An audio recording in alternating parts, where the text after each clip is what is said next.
with Fiji's independence from Great Britain on October 10, 1970. Human being doesn't like to live in bondage.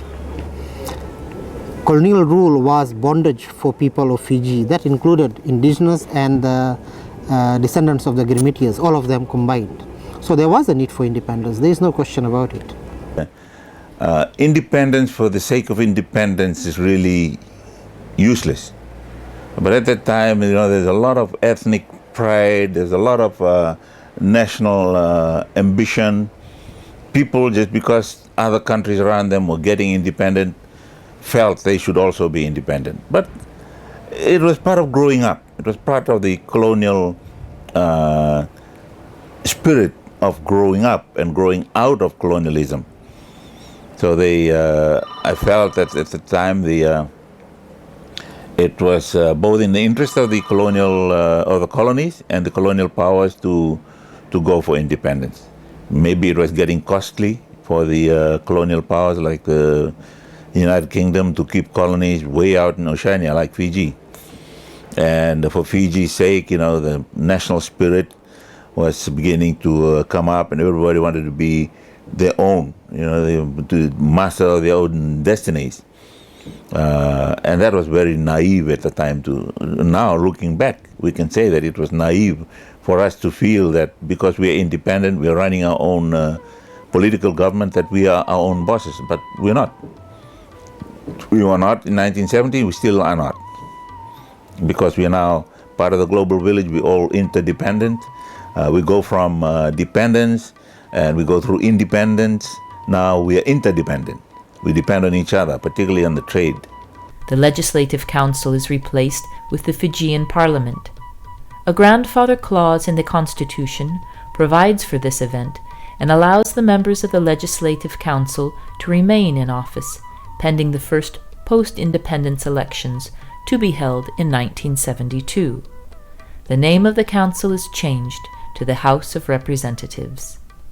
Under the 1970 Constitution, Fiji had a Westminster-style parliament consisting of an elected House of Representatives and a Senate composed of Fijian chiefs.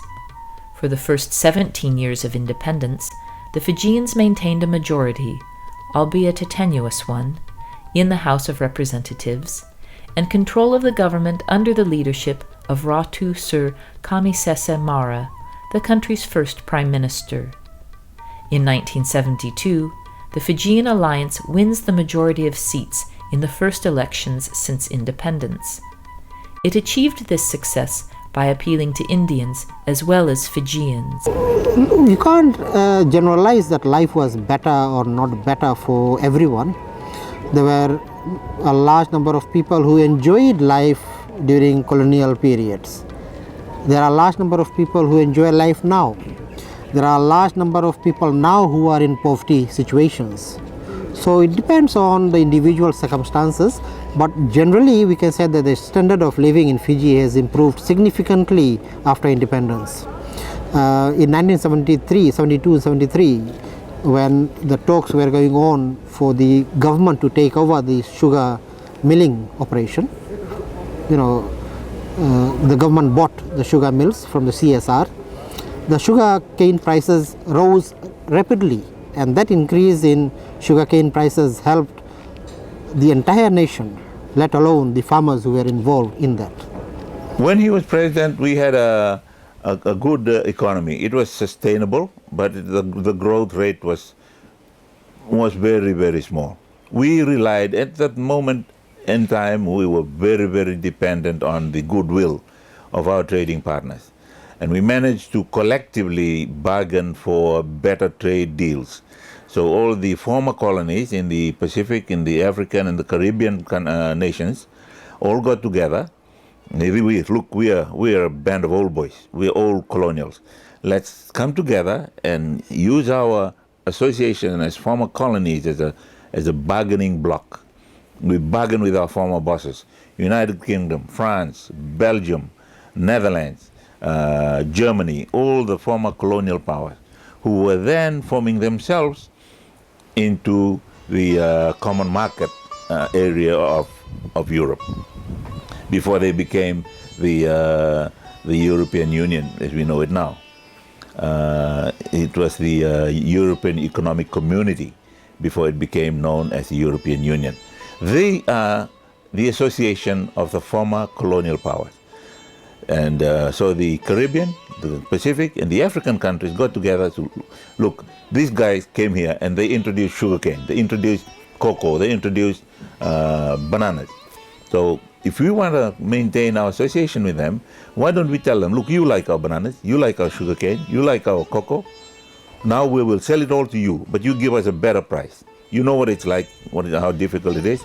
If we come to you trying to compete with those closer in Latin America, in the area between Latin America and North America, and the European beet sugar producers, we will struggle.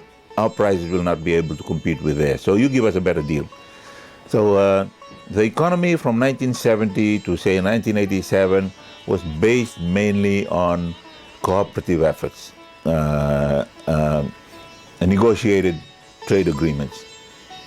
And since independence, or even before since independence, since 1966 really, one party was in power and one ethnic group was in power and the other ethnic group was effectively excluded. So the multi-party provision was essentially a device to create a situation where you have people from the two major communities particularly having an opportunity to work together in cabinet. The largely Indian National Federation Party wins the majority in the 1977 elections. However, it fails to form a coherent government due to internal strife, and Ratumara is recalled to power. During the years following this political upheaval, the Western world sees the scenery of Fiji's island paradise in the 1980 remake of the 1949 film The Blue Lagoon, with Brooke Shields and Christopher Atkins. It was about a boy and a girl shipwrecked on an island for several years. It was filmed on the Yasawa Islands of Fiji. But all is not well in paradise. It's essentially a kind of apartheid, with Fijians voting for Fijians and Indians voting for Indians and so on, with very little common space. So the problems created by differences in culture, history, religion, were compounded by an electoral system that kept people compartmentalized in the ethnic communities. The ultimate test of a true democracy is its ability to survive a change of government. That's the ultimate test. There was a change of government in 1987. 10 years after Ratumara's return to power, in April 1987, the NFP wins elections again. Within little more than a month of the election, on May 13th, members of the predominantly Fijian army storm into Parliament and arrest Prime Minister Dr. Timothy Bavadra and his Indian-dominated cabinet. It is the South Pacific's first military coup. It takes nearly everyone by complete surprise. The coup leader is Colonel Sitiveni Rambuka, whom local wags quickly nicknamed Rambo. A career soldier trained at Britain's Royal Military Academy Sandhurst, the 38-year-old Rambuka is third in command of the army. A Fijian of non-chiefly lineage, he immediately becomes a hero to his commoner fellow Fijians. At 10 o'clock this morning, members of the Royal Fiji Military Forces took over the government of Fiji. Journalists watched as Fijians beat Indians.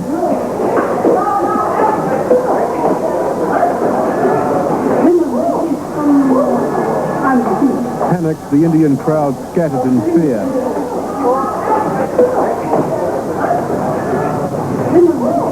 At the same time, just a few yards away from the Travelodge Hotel, I have taken the only option left to me. That is to go ahead and steer our beloved nation towards perhaps becoming a republic. We're going to end up, as I've already stated, like the Maoris in New Zealand and the Aborigines in Australia and Hawaiians in Hawaii. We've got to do it now.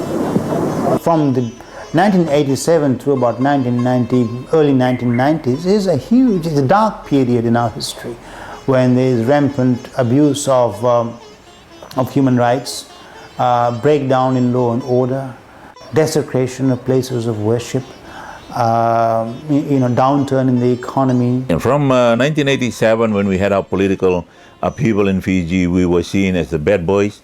We were classified as the bad boys of Africa, Uganda, Nigeria, Ghana, all the African states that had independence, and then they had their own political turmoil. And came up dictatorships, came up ethnic cleansing. It was even before ethnic cleansing took its roots in, or started its growing in Europe. So class differentiation became an obstacle to good negotiation for better trade deal.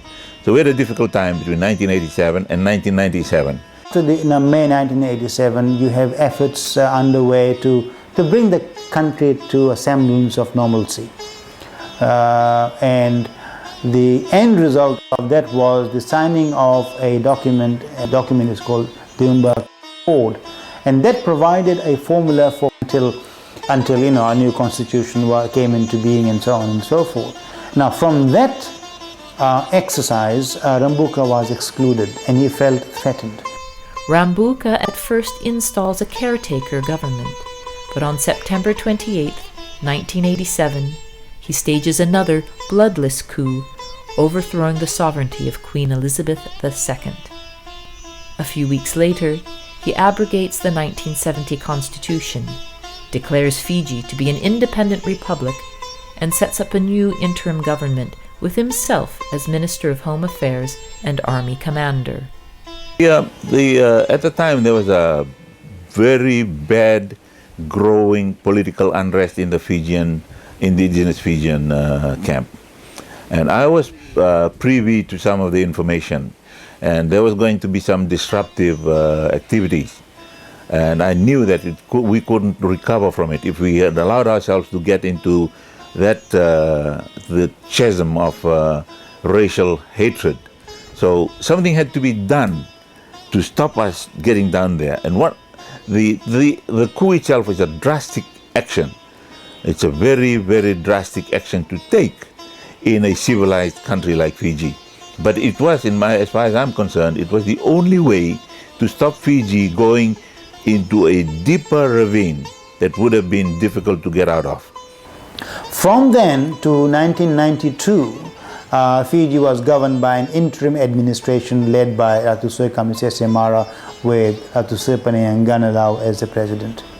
When you were in power, you said, well, we want all, even Hindus, to become Christian. There was a big thing. I was a young kid back then, and I was like wondering, wow, I mean, why would somebody say something like that? Well, at that time I felt that was the right thing, but I've also grown as a Christian, and I believe that a good Hindu who knew Jesus would be a better Hindu. Look at Mother Teresa in Calcutta, and how much work she had done for those poor street kids, prostitutes, those who were dying of AIDS. That is the nature of Jesus. That's the nature of Christ that I now tend to follow more than the ritualistic Christian of going to church on Sunday, don't do any work on Sunday, So it is also a good sign, because we were responding to people, If a kid wants to go and touch that thing, you tell him, don't touch that.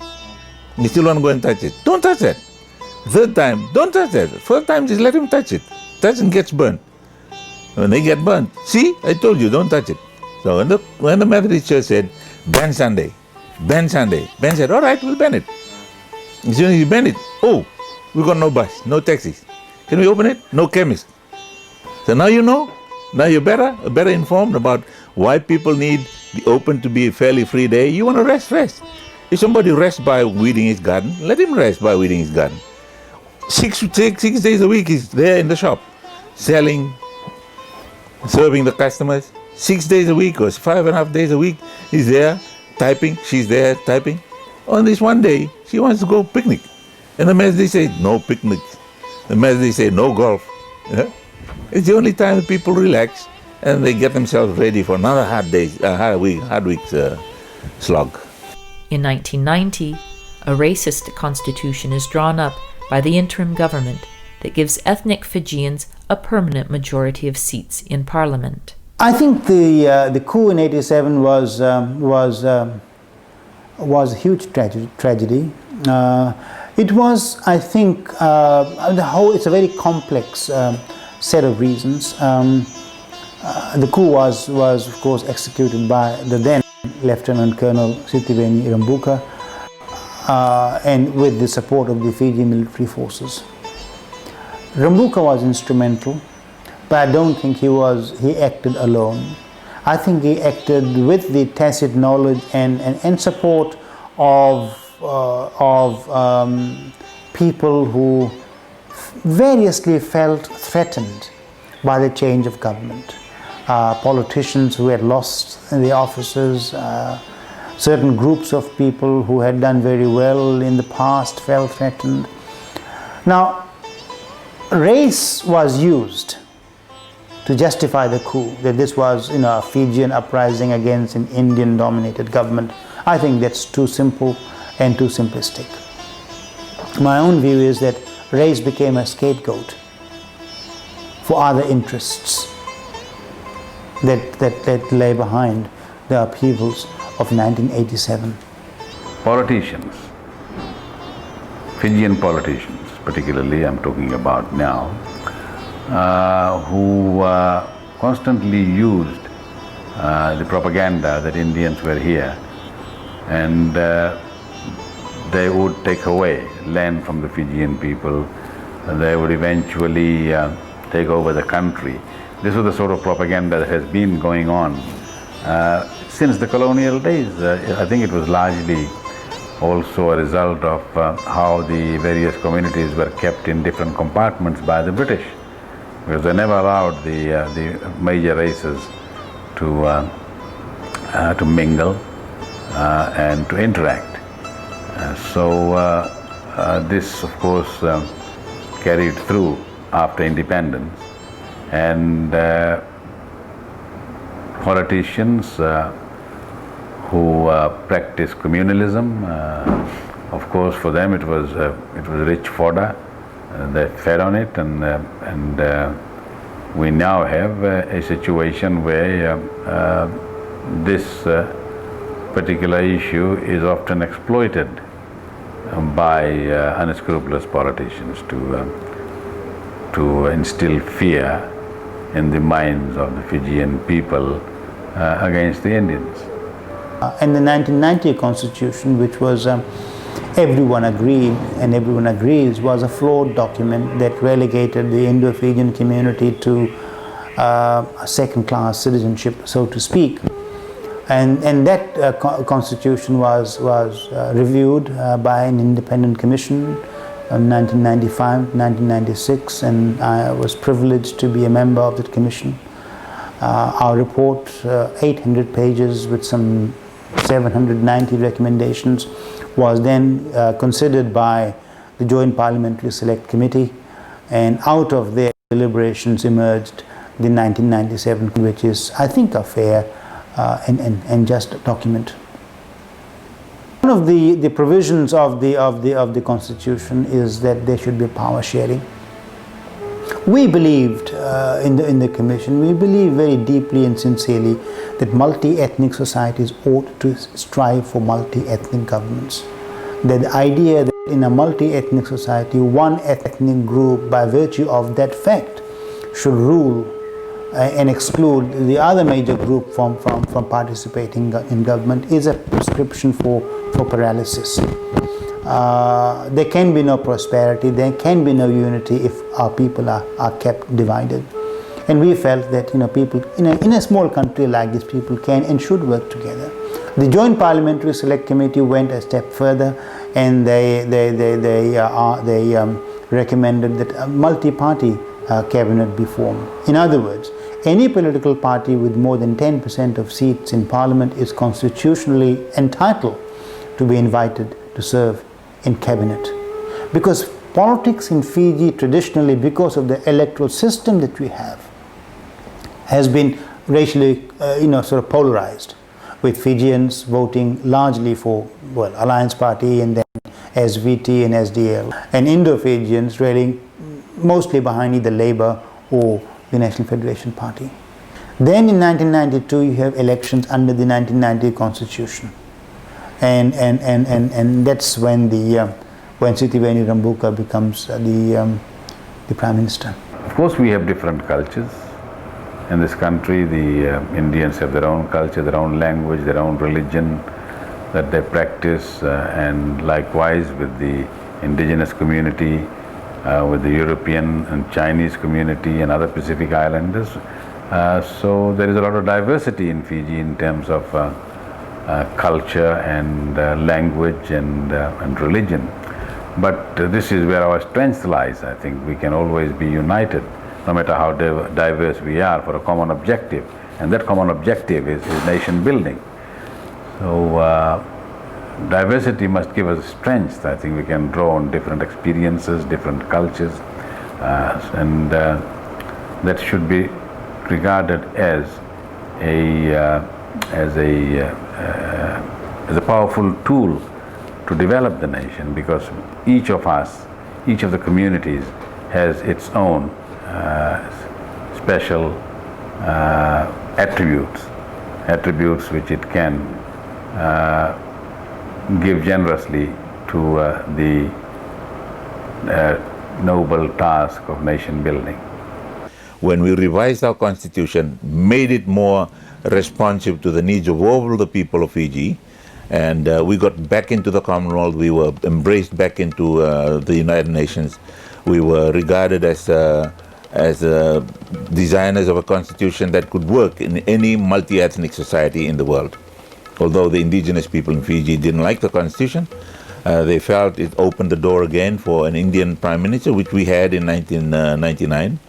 Rambuka was the Prime Minister of Fiji from 1992 through to 1999. And one of the provisions of the 1990 Constitution was that it should be reviewed within 7 years after promulgation.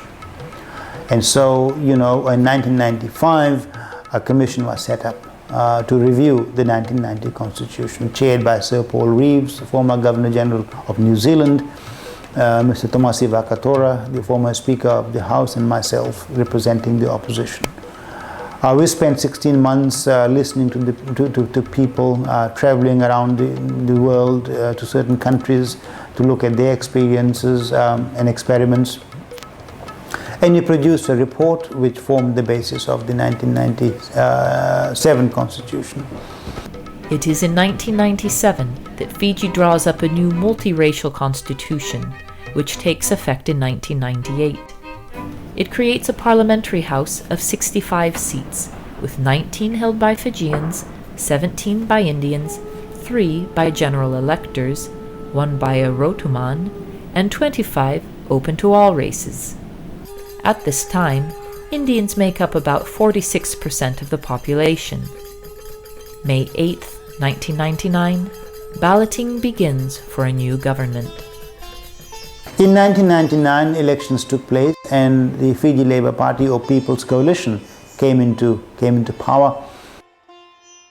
Early ballot results show the Labour Party's Mahenda Chaudhry leading with 11 seats in the 71-member parliament, the Fijian political party of Prime Minister Rambuka with only 6 seats. 7 years was too short. The hatred and the racial tension was put on the back burners, they were sort of on the shelf. People were so busy. There was a lot of employment opportunities. We improved our trading relationships because of the work we did towards a constitution that was universally acceptable in Fiji and the universe, in the whole international community. So people were anticipating that. When they saw that we were working hard at it, they opened up the door, the trading doors. We had investors coming in. We were setting up garment factories. The tourism in Fiji stabilized. The coup was still in their mind. Oh, let's go and see where the coup happened. They came here and everything was okay. They went back and spread a lot of good word about Fiji, and tourism grew, new hotels. But when we came in, after drastic actions of 1987, we also had to come in with drastic policies, new policies that would sort of jumpstart the resurgence of our own economy. We allowed a lot of tax concessions to the business communities, to the investors, entrepreneurs who were coming in. And that began a very good trend in Fiji with the multinationals coming in, people who were exporting into the big markets of the United States and Europe with a brand. So Nike was manufactured both in Asian factories and in Fiji. All the brand names were being manufactured in Fiji because of our low labor costs. So trade grew, and we had a very good trade balance. We had a very good, our budget deficit was reduced. We brought on shore a lot of our international debts. So we were going well, but 7 years was not enough. With support from many Fijians unsettled over the country's poor economy, rising crime, and deteriorating roads, Chowdhury's party wins an outright majority of parliament, and he becomes Fiji's first Indian prime minister, his coalition holding 52 seats. Mahendra Chaudhry is the leader of the Fiji Labour Party, a long-time trade unionist. He was Minister for Finance in the Bavandra government in '87, he formed a government in coalition with two other Fijian parties, and the Christian Democratic Party, and he ran the government. The Fiji Labour Party in 1999 walked into Parliament because the Fijians just wanted my party out. They voted me out. So they collectively voted me out. They didn't know who they were voting in. But because of the structure of our electoral system at that time, they didn't even realize. By voting this guy out, they voted in somebody they didn't vote in. He had been Minister of Finance in the Bavadra government toppled by Rambuka's coup in 1987. Chowdhury appoints several well-known Fijians to his cabinet, and the revered Ratu Mara encourages his fellow Fijians to support the new administration. It doesn't work, however. On May 18, 2000, a disgruntled Fijian businessman named George Spate leads a gang of 7 armed henchmen into Parliament. Demanding the appointment of an all-Fijian government, they hold Chowdhury and members of Parliament and 7 cabinet ministers hostage for the next 56 days. Well, not really, because Indians are known to have financed the coup. So it was executed by, as I said, reactionary elements in our country. It was a combination of failed politicians, defeated politicians who lost the elections in '99, by corrupt business people who were evading taxes and who were engaging in corrupt business practices, and so on and so forth. Of course, the coup was executed in the name of indigenous rights, because it's very easy to whip up feelings using the indigenous rights banner. And there were Fijian politicians of the SVT party who had lost the elections, and they combined with business people who were corrupt, not every businessman, but a few of them, a number of them who were having a very good time under the SVT government, not paying their due share of tax, and were obtaining contracts and concessions from government through corrupt means. They naturally wanted all those benefits retained. So they were primarily the ones who were behind the coup. I mean, you have someone, for example, George Spate, a self-proclaimed savior of his people, but he's a fraudulent man. I think again, like Rambuka, I don't think Spate was really were, working alone. I think they were in the shadow behind him. A lot of other people who had other vested interests, and they supported him. He was a front man. And one hopes that the truth of what happened in 2000 will come out if there's a proper investigation, a proper commission to look at what happened, who was involved, what interests were at stake.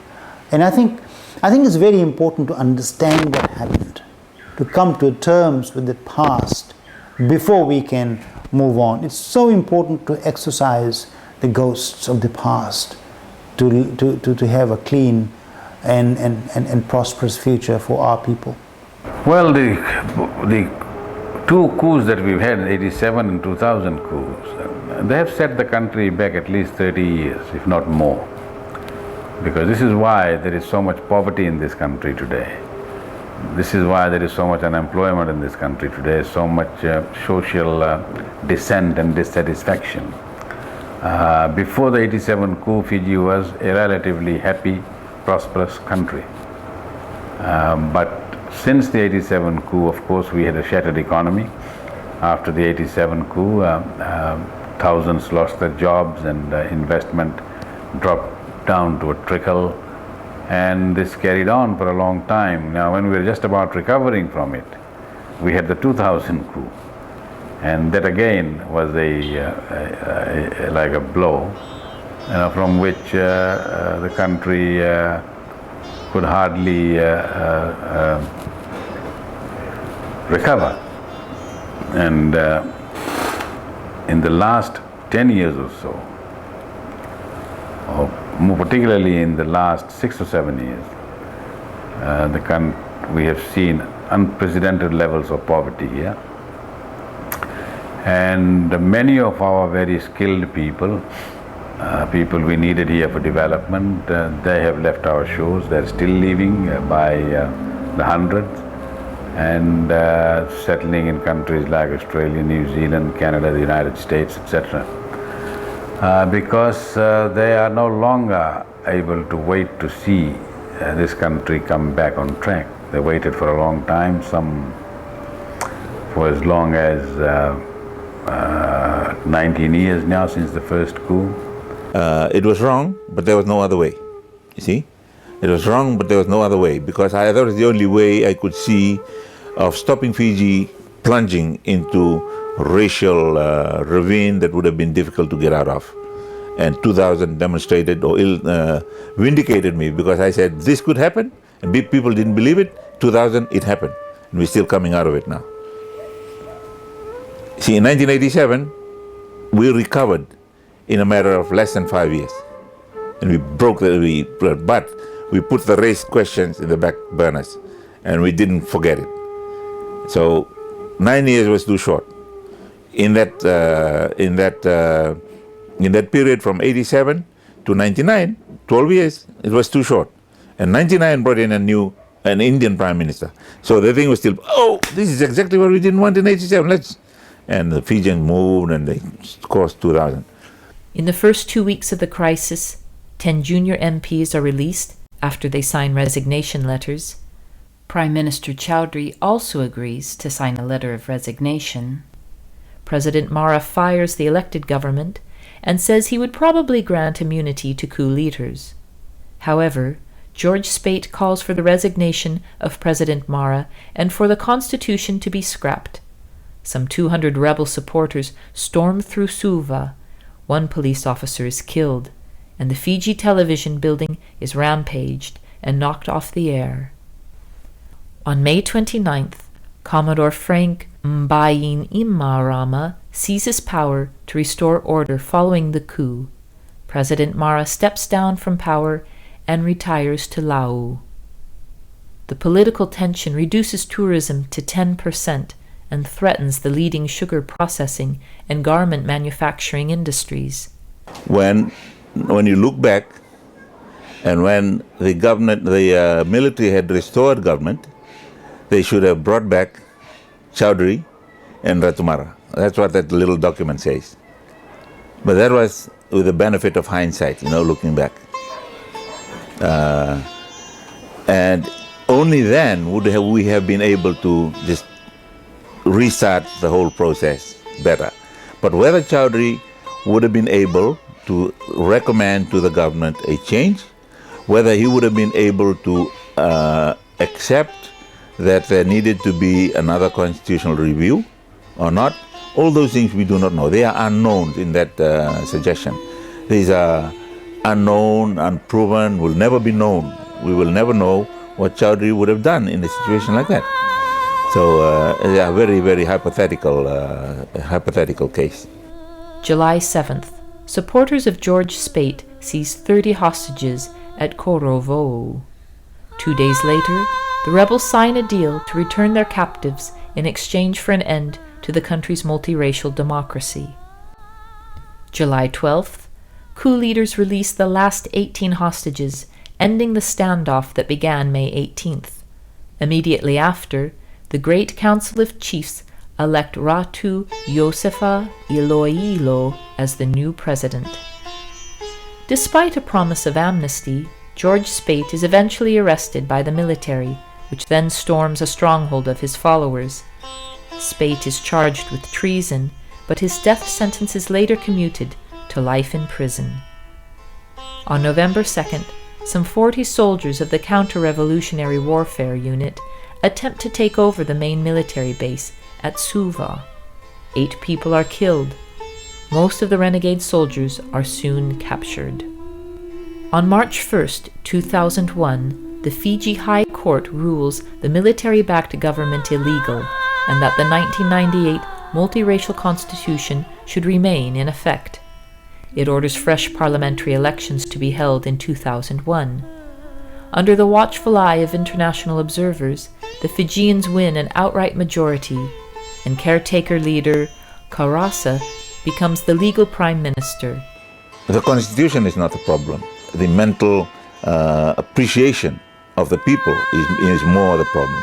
And what we have to do is to improve on our education. And I'm not talking about classroom education, but life education, the way we do things, the way the leaders run the nation, the policies that they come up with in their legislative program.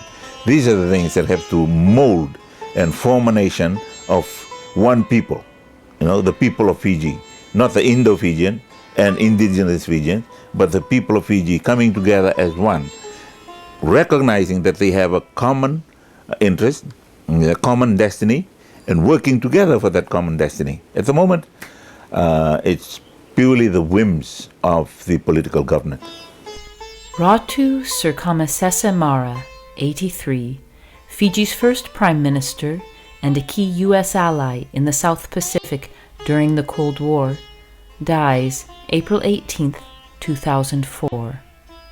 The paramount chief of the Lau Islands of eastern Fiji, he was revered for holding together bickering tribes as he welded Fiji into a stable, multiracial nation after 96 years of colonial British rule. And then there was an election in 2001, and now we've had elections in 2006, and the multi-party cabinet is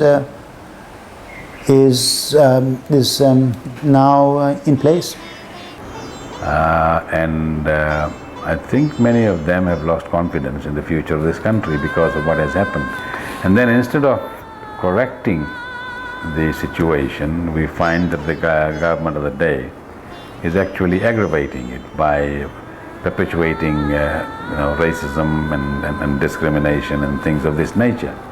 And this is our fight, because for us in the Labour Party, it has been a fight, a very difficult fight since 1985. First of all, to try and bring the people of all races together, to unite them. Of course, as I had said earlier, the reactionary forces wouldn't want that. They wouldn't want the unity of our people here, because then, of course, they become redundant. It went very bad. It's still very bad. And the government now is making it worse because they are spending and not making money. They're spending in the name of affirmative action for the indigenous people. We cannot continue doing that because we're putting that money into a bottomless pit. A lot of the people who have been helped in the affirmative action have not been helped. They have received the money. They have not been able to help themselves. Some have. There are some very successful Fijian businesses, but not enough. Not indicative of the amount of money and the effort gone into the program. The positive results have not reflected the effort given into it. Well, I think discrimination has to be removed. At the moment, the Indian community here is a victim of a lot of discriminatory practices and policies implemented by the SDL government. Discrimination in the field of education, in the field of employment, and also when it comes to land. They're a community which is at the complete mercy of the indigenous community here in terms of their land needs. And so these policies of discrimination will have to go. I think the Indians have been here now 127 years. They have contributed a lot to this country. Our forefathers came here as indentured laborers, and they sweated and they soiled this earth with their sweat and blood. And Fiji today is what it is because, largely because of the sacrifice of the Indian indentured laborers. They lifted the economy of Fiji in the colonial days. And then, of course, they've continued ever since. A Fiji nationalist, Kaurasa proposes a reconciliation, tolerance and unity bill, which opponents, including Mbaini Marama, claim would grant amnesty to Spate and other participants in the 2000 insurrection. The proposed legislation will become the most contentious issue in the 2006 general elections, which return Kaurasa's party to power. Land leases are expiring because 90% of the land here is owned by the native Fijians, and when a lease expires, it's the discretion of the landowners whether they want to renew or not renew land leases. We found that from 1996 onwards, they had a policy of indiscriminate non-renewal of leases. They wouldn't renew leases. And I think there was a strategy behind this, a political motive behind this, to force the Indian leaders to agree to accept tenancy or tenure, land tenure, under the Native Land Trust Act rather than the Agricultural Landlord and Tenants Act. Agricultural Landlord and Tenants Act was enacted in 1966 by the British, which provided a relative degree of security of tenure to the agricultural leaseholders. But this, of course,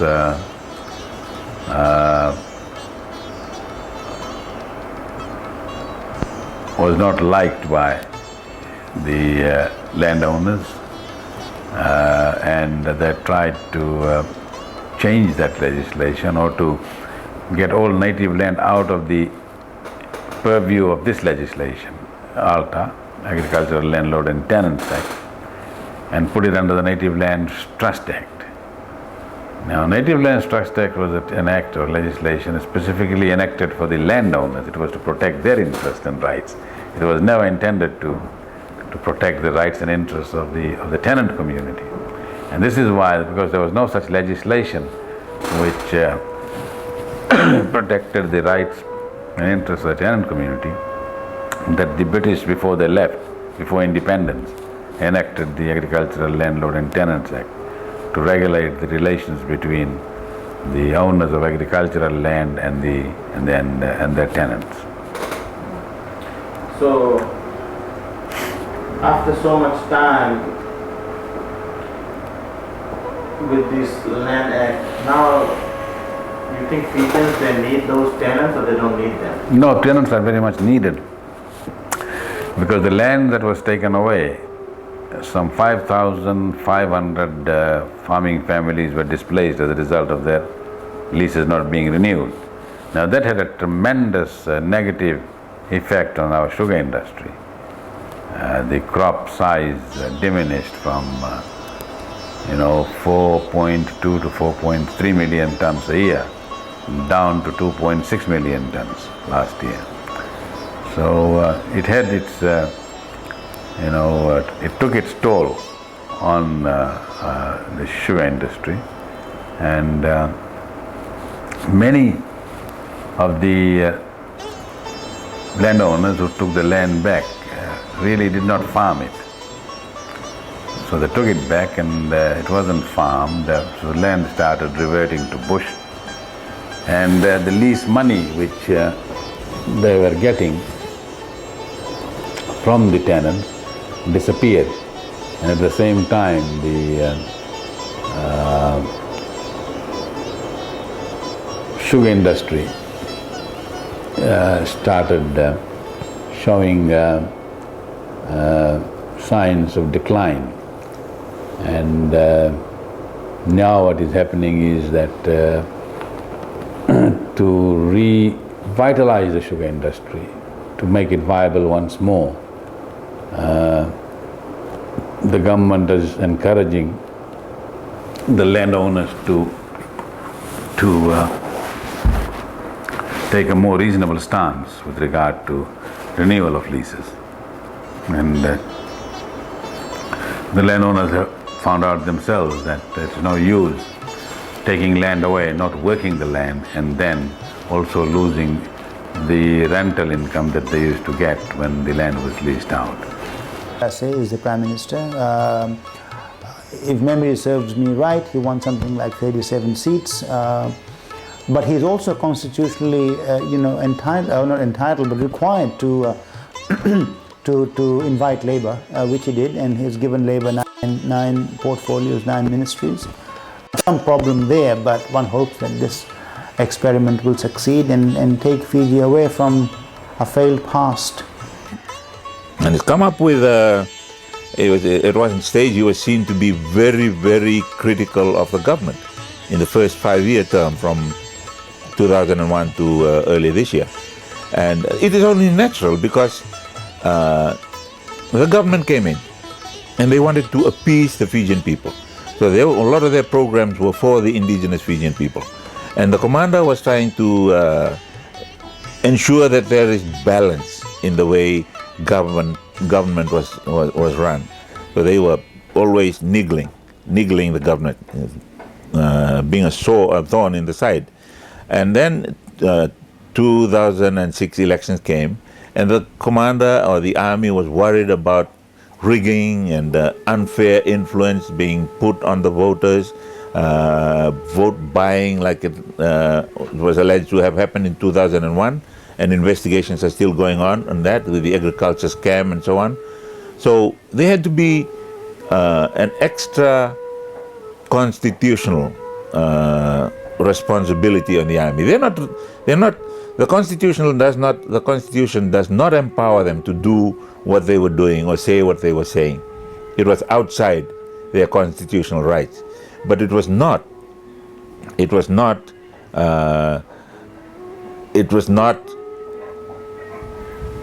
immoral. It was not illegal. It was, if you can call it, it was extra legal in the sense that it was outside the legal bounds, but it was still exercised in the interests of the majority. The way we're going now with the multi-party cabinet, although they're having some troubles right now, they should just continue to work at it. The Fiji Labour Party should continue and try and resolve their differences with those who are now in the multi-party cabinet. If once we do this, then we will go back towards meritocracy, where the most appropriate person is appointed as Prime Minister, and because he is respected for his self-worth, for what he is, what he has achieved for himself, and for the group he stands for, that will be the man. That year also sees another election and another coup. May 16th, Fiji's indigenous-dominated governing party, leads the Indian-dominated opposition after a second day of general election vote counting, with voters polarized along racial lines. May 17th, Fiji's caretaker Prime Minister Laisenia Karasa claims victory in parliamentary elections and says he is committed to improving the South Pacific countries' relations between indigenous Fijians and the ethnic Indian minority. October 27th, the dysfunctional parliament is dissolved. Karasa further incenses the military by releasing some 200 coup participants from prison, and continues to push his controversial reconciliation bill. He also proposes transferring ownership of Fiji's foreshore and lagoons from the government to indigenous seaside tribes, who would then be free to charge resorts, dive operators, fishers, and others to use their lagoons and coastal waters. This proposal creates a firestorm of protest from the tourism industry, as well as from Fijians who do not live by the sea, and thus presumably would have to pay to go fishing. Mbainimi Rama warns Karasa for most of 2006 that the military would take power if he did not abandon the proposals. Karasa, however, insists that his government will not step down despite pressure from the country's military commander, whose relentless criticism of the administration has raised fears of a possible coup.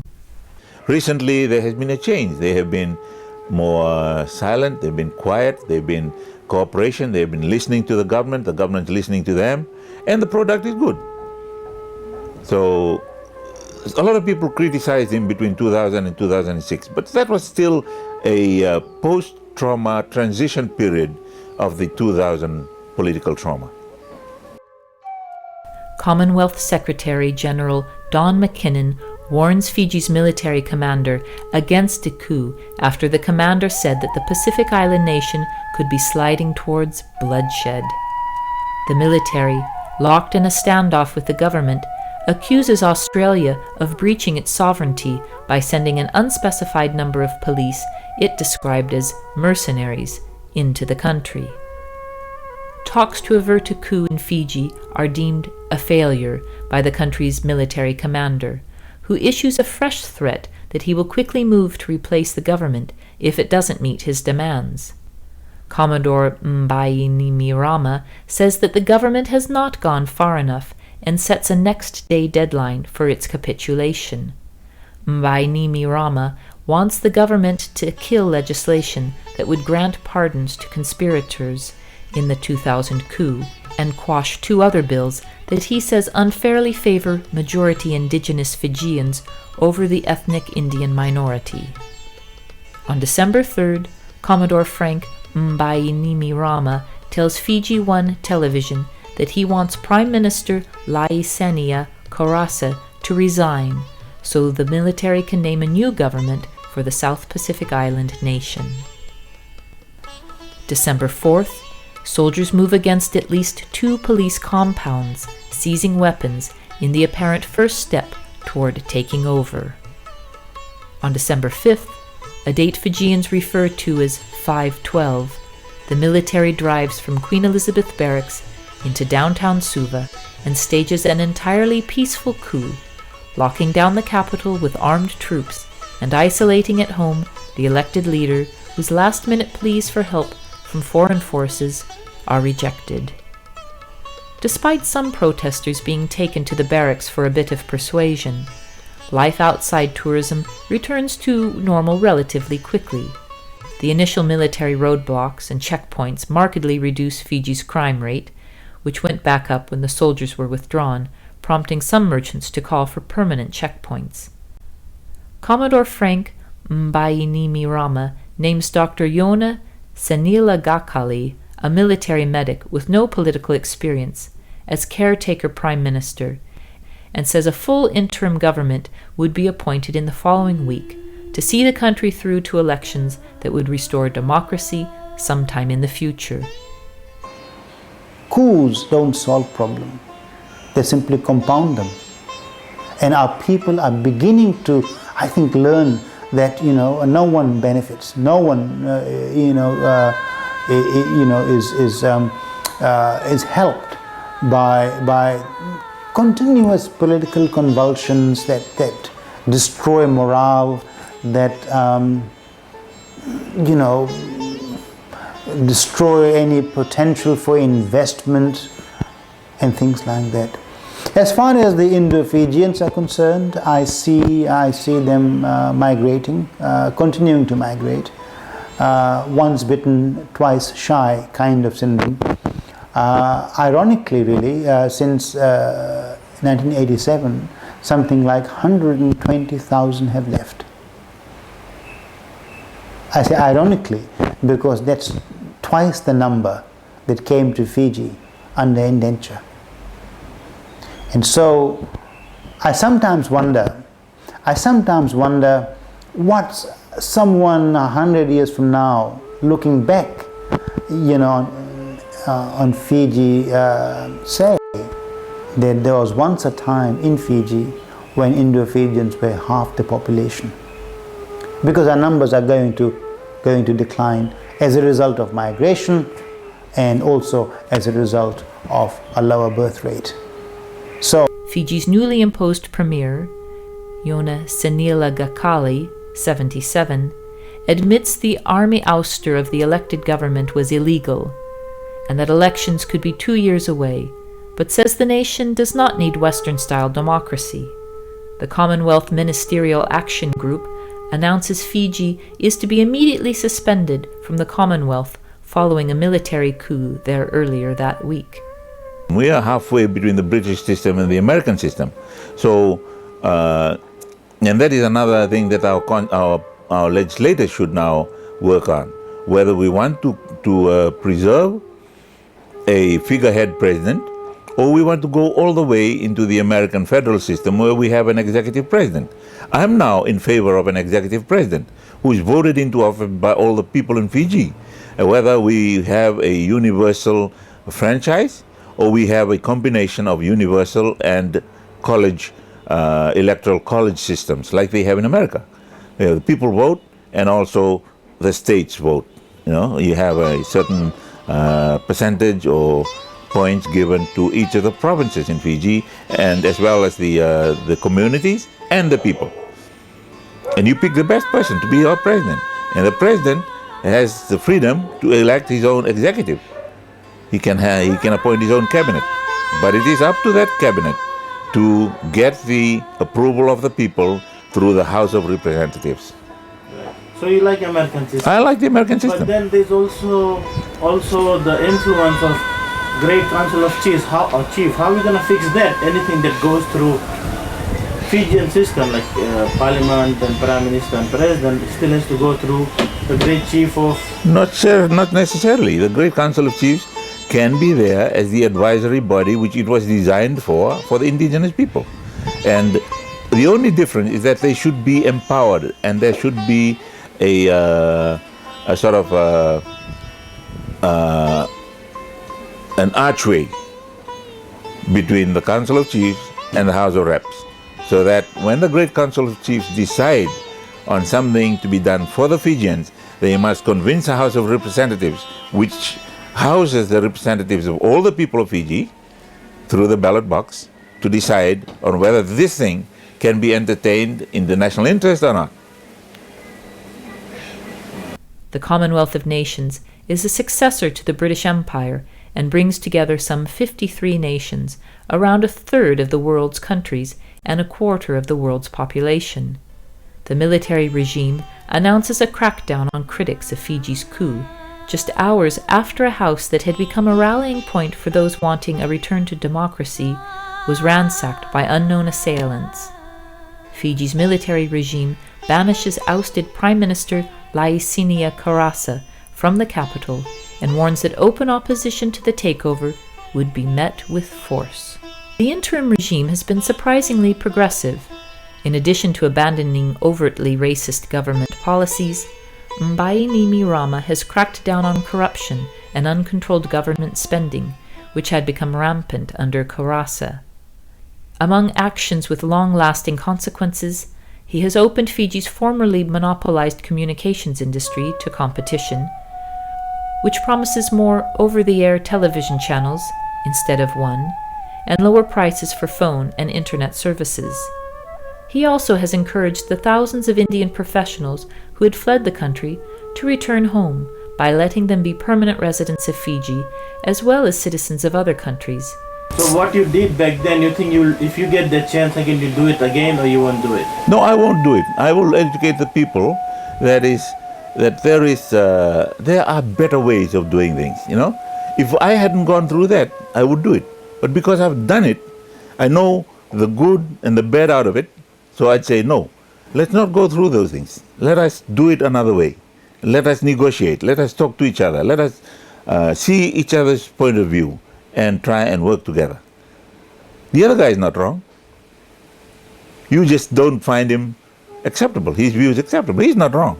He believes he's right. And you might think what you're thinking is right. He thinks you're wrong. You're both right. So why can't you bring those two rights together and come to a unified concept of what is good for both of you? But it will improve. We must allow it to improve at its own pace. We cannot force it to speed up. It must evolve. If you force it, it revolves. You know? Evolution is time-induced change.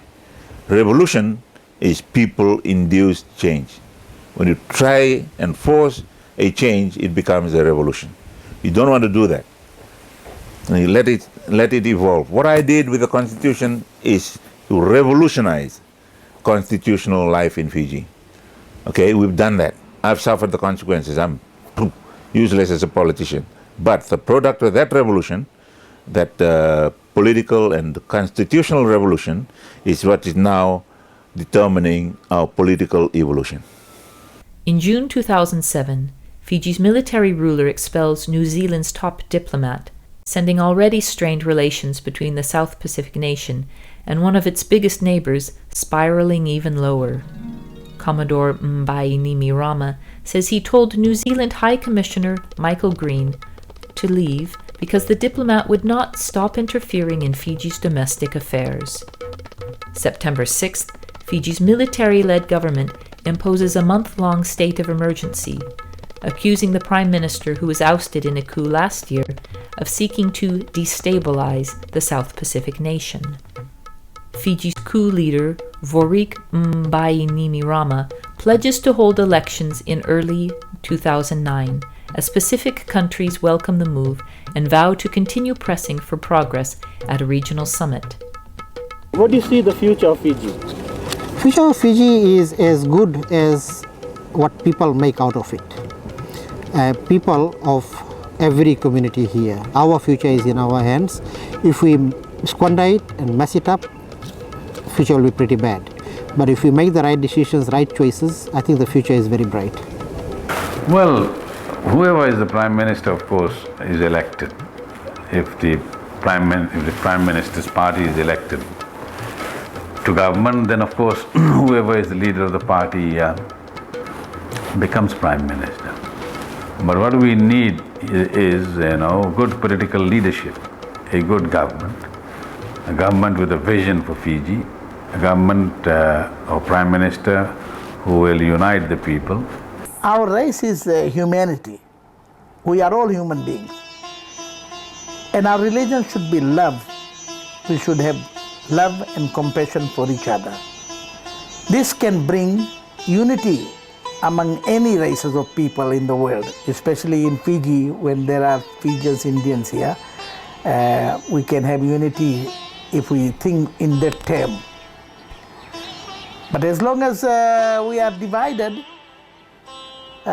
because of the religion-based conflicts, we're not going to ever get united. And if we don't, we cannot make Fiji a shining star in the Pacific. I see a very prosperous future for this country. But politics being politics, one cannot take things for granted. My own sense is that one of the fundamental transformations that has taken place in my own lifetime is the demographic transformation. In a few years' time, Fijians will be almost 2/3 of the population, and Indo-Fijians about 1/3. So the role that race played or was made to play in mobilizing opinion, in organizing politics, I think, it won't be as important in the future as it was in the past. And so one hopes that the removal of race as a factor will force our people, our leaders, to see problems for what they are, rather than in terms of race. So I see a bright future, provided we can get our house in order, provided we agree on the rules of the game. I also wanted to get inside the head of Rambuka, the guy who started the coup culture in Fiji. This is the Order of the British Empire, which I got as a given to me by the Queen in 1981, OBE. This is the Legion d'Honneur, a French decoration for bravery in Lebanon. That is my own thing from India. In 2008, 21 years after staging the first coup, he stated that his actions were wrong and that the people of Fiji should put a stop to it. He said that the coups in 2000 and 2006 were done by copycats who hoped to be seen as heroes. I wanted to see what kind of books he is reading. Maybe that would be the solution to Fiji's problem. So which are your favorite books here? Well, I like, I'm just finished this one. This is Joseph Sada, Saddam Hussein's advisor. And I'm quite interested in these ones. This is Ramdas, is a Hindu thing. What it's about? It's the Hindu philosophy about. This is about an old man who had no concept of death. This guy. He's a European man who had no idea, no concept of death, and he nearly died. So he started. There must be more to life than what he had thought of at that time. He started looking deeper and went into the Hindu religion, got himself a guru and started working with him. And he himself became a guru and called himself Ramdas, servant of God. Yeah, Ram Kadas. Wow. And what else you have here? Well, Blood from Stone, Osama bin Laden, and the secret financial network of terror. I just read this out of interest's sake. Oliver North, Under Fire. Good friend of mine in Oliver North. We belong to the same prayer group in Washington. And the Dalai Lama's own book about dying. It's Mahatma Gandhi's autobiography, story of my experiment with truth. It's a very, very, very good reading, very simply written. I think the chap who translated it did a very good job. Translated from Gujarati language. Really? Yeah. Very interesting. Yep. Very interesting. It's like this is one. I am that. It's a businessman in Bombay. Sri Nisargadatta Maharaj, a modern day guru. A simple shopkeeper in Bombay. Died in 1959 or so. So he's a modern day guru. What it's about? Just his views about life. People come to him, they ask him, Guruji, what do you think of this? And he would just come straight out with the answer. People from all over the world. And there's this guy from, I think it's Norwegian, who just sat there and translated the question and the answer. And put it into this book. So what you have learned from life so far? What is one lesson you have learned? I think life is for living, you just live life. live life in the way you believe God designed for you. You see? There's no point going through life complaining about this, complaining about that. When you are at peace with what you feel God wants you to do, and you go and do that, then life is meaningful.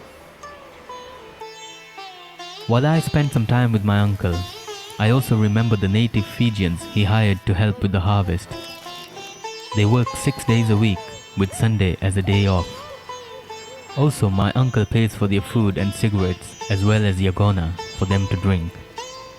I managed to interview one of them, asking if they will continue to work as sugarcane farmers. Do you want to own a farm in the future or no? Sugarcane farm? I don't think so. Why? Because I have my own farm in my village. You think you will plant sugarcane in your village? No, because in my village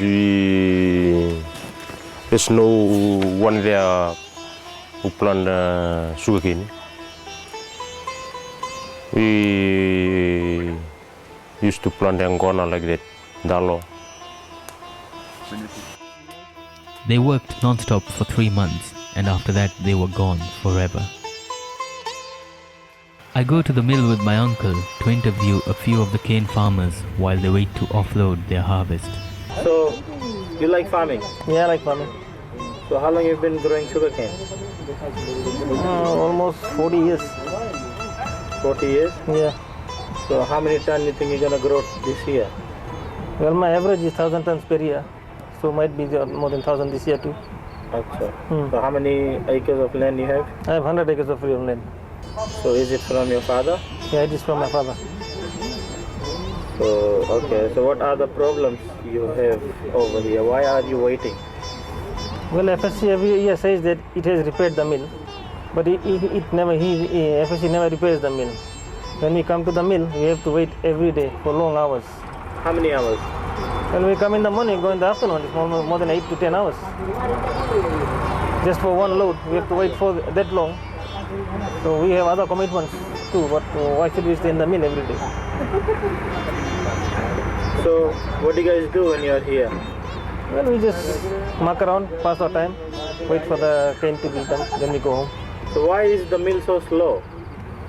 This is what I said in the first place. FSC hasn't repaired the mill. It says the India government will do this and that, but they haven't done anything. Which government? The India government will have to repair the mill, but I don't know what the India government has done, that the mill is not working properly this year. I don't think it has done anything. It is the same old story every year.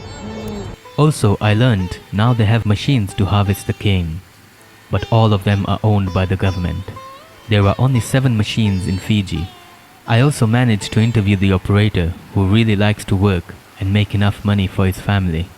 How much you make every 3 weeks doing this?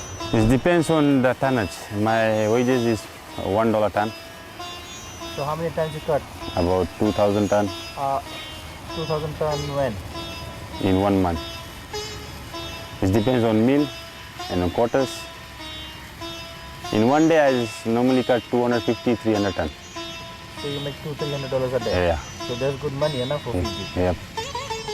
In April 2009, after losing the court case against Laisenia Karasa, Mbai Nimi Rama takes the constitution in his hand and says there will be no election in the next 5 years unless there is a people's charter in the constitution.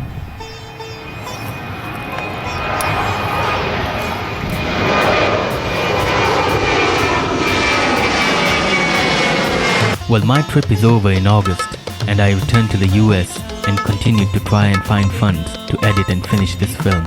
It might be the film Fiji needs to understand and solve the problem of the coup cycle.